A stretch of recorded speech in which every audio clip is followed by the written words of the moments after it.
You've heard of Pompeii, right? That city everyone jokes about in history class. Yeah, the one with the volcano. But here's the part nobody tells you.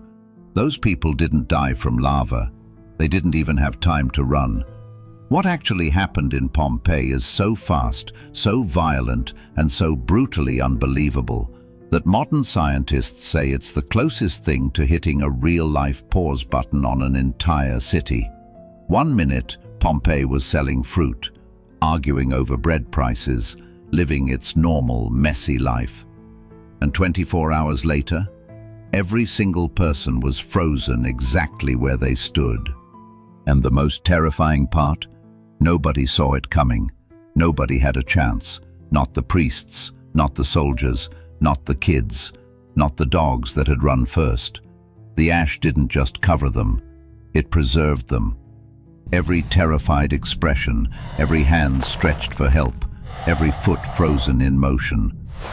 For centuries, Pompeii slept under a tomb of grey silence, until people rediscovered it, plastering the empty shapes of bodies, staring into faces frozen in terror, realizing just how fast death can move when the earth itself turns against you. Let me tell you what really went down that day.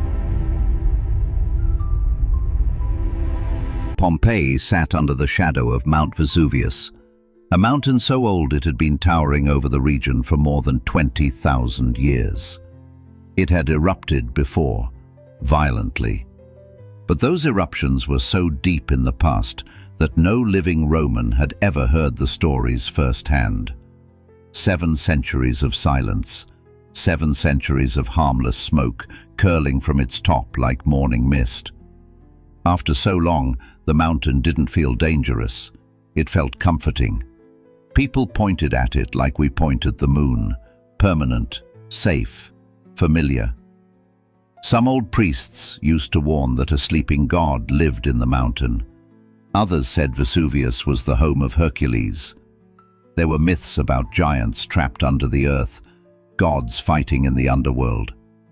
But myths are stories people tell when they don't know the truth, and Pompeii's truth was hiding under calm soil, building pressure one breath at a time. The day it began, the sky was clear. Birds were singing. Fishermen were dragging their nets. Children chased dogs through the streets, laughing. A bakery heated its first loaves. Everything was normal, except for one strange shiver under the ground, a tremor that made cups rattle and dust slip from rooftops. People paused, looked around, then shrugged it off. Tremors happen sometimes. But then the air changed. It started with the smell, a thin, bitter scent rising on the breeze like rotten eggs and metal. People wrinkled their noses. Someone coughed. Still, no one panicked. Why would they? It was just a smell. Then the mountain exhaled.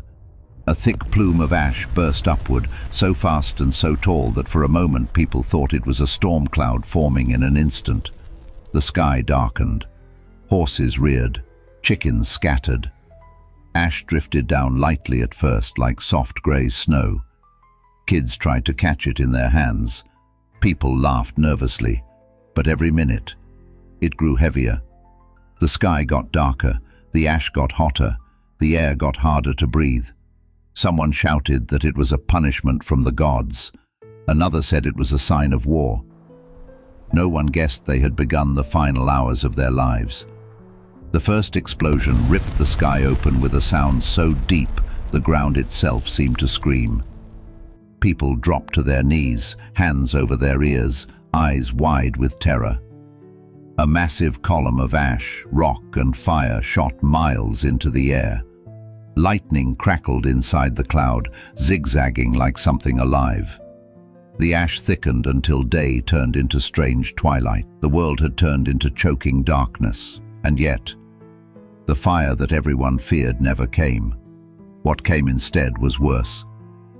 When Vesuvius finally unleashed its fury, it sent a pyroclastic surge down its sides. Not lava, not flames, but a wave of invisible death. a cloud of gas, ash and heat so intense that it could melt flesh faster than a person could scream. It traveled faster than any horse, faster than the fastest runner, faster than the sound of warning itself. The people of Pompeii didn't burn slowly, they didn't run through flames. They never had a chance to escape. The surge hit them like a wall, a flash, a breath, and then stillness. The heat was so extreme, nearly 1,000 degrees, that it caused the water inside their bodies to vaporize instantly. Muscles contracted, tendons seized, jaws clamped shut. Every emotion on their faces froze exactly as they felt it.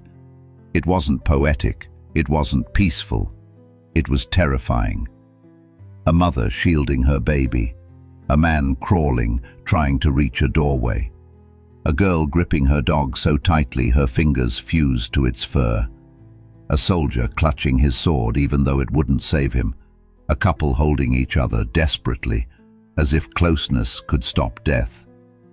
They were frozen not by cold, but by heat so fast and so violent it locked their bodies like statues. Then the ash buried them, quietly this time, gentle, almost tender, covering the screams, hiding the city beneath 15 feet of grey earth. Houses, streets, bodies, pets, dreams, all swallowed in hours. Pompeii disappeared. For nearly 1,700 years, no one knew exactly where it was. Farmers ploughed fields directly above thousands of corpses without knowing it. Travelers walked right over roofs buried deep below. Legends whispered that a city once stood there, but no one believed them. Then, in 1748, a worker digging a well hit something hard. A wall, then a floor, then a mosaic. Archaeologists came. They dug deeper. They found a whole street perfectly preserved, pots still filled with food, a loaf of bread still sitting in an oven, paintings still bright on the walls. The ash had sealed everything like a time capsule. Then they found the hollows, strange, empty spaces shaped like people. Someone had the idea to pour plaster into them. When the ash was chipped away, faces emerged. Hands, feet, expressions. It was like the dead were coming back, showing us their last terrified moments. You can see them today in Pompeii, lying exactly where they fell. And that's the part people forget. The city isn't a ruin, it's a grave. And Vesuvius? It's still alive. It erupted again in 1631, again in 1906, again in 1944. Millions of people still live around it, closer than the people of Pompeii ever did. Scientists watch it constantly, and every now and then it trembles, softly, like something stirring in its sleep. Whether it will happen again, no one knows. But the mountain has erupted more than 50 times, and as long as it stands, the possibility lingers. A quiet threat on the horizon, warning, a reminder that some giants don't die, they wait.